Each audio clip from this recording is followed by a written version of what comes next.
Hello and welcome to Pricing College with your hosts Aidan Campbell and Joanna Wells.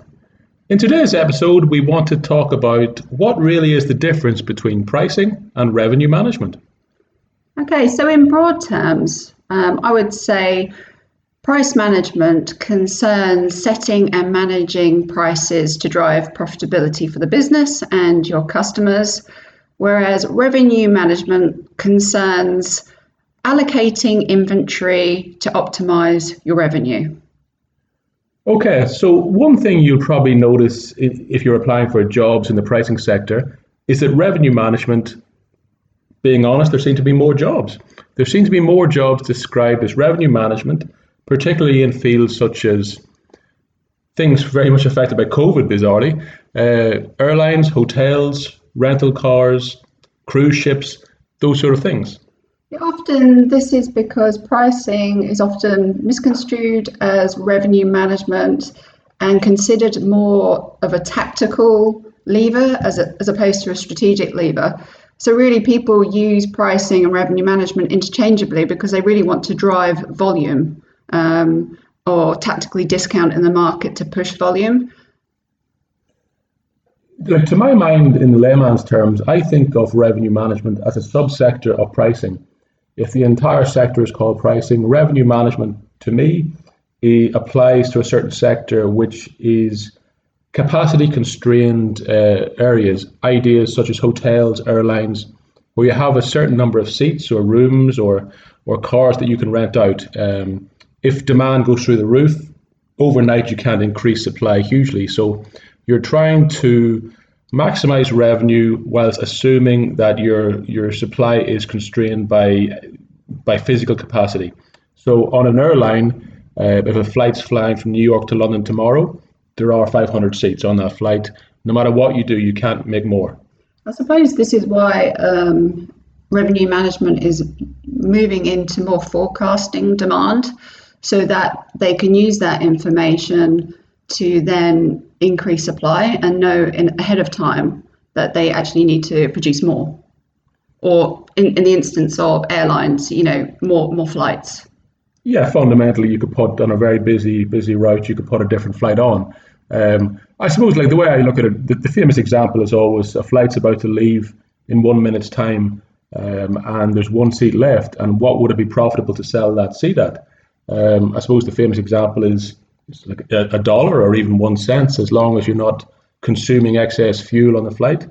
Any extra money you bring in is profitable to the company. Yeah, because you wouldn't have sold it anyway. No, that's right. I suppose another example would be, fuels. I mean, fuels and energy, gas would be traditionally known as businesses that use revenue management, dynamic pricing.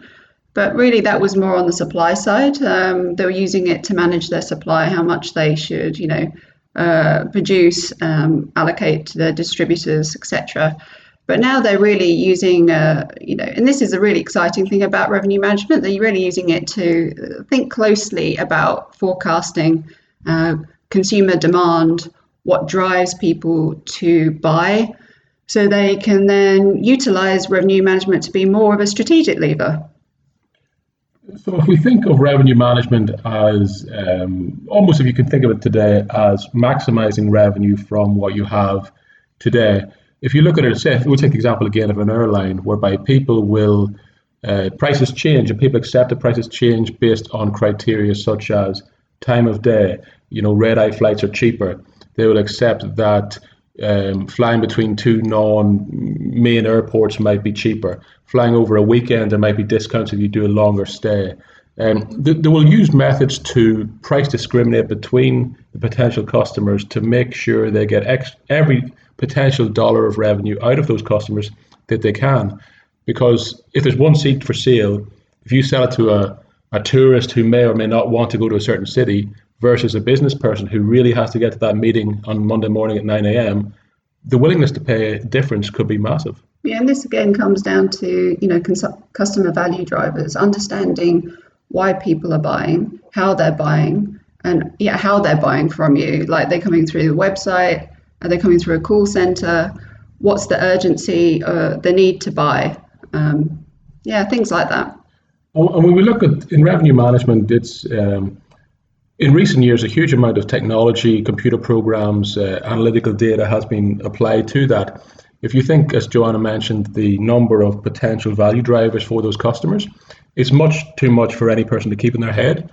But computer programs, PROS, PROS is a famous example. The number crunch, thousands of potential, even more. Yeah, they do that, but they first look at segmentation just to break this down. They break it down into what they call micro segments, which are fundamentally like different groups. Now you can allocate groups of customers, different groups of competitors, but literally it's just breaking down the market so you can make it all more manageable, and then you can review the value drivers in a sort of a more systematic way. And then you'll find out that actually there's crossover between groups and other groups that are not. So. Okay, I think we'll leave it there today, and we'll say thanks again. Yeah, thanks a lot.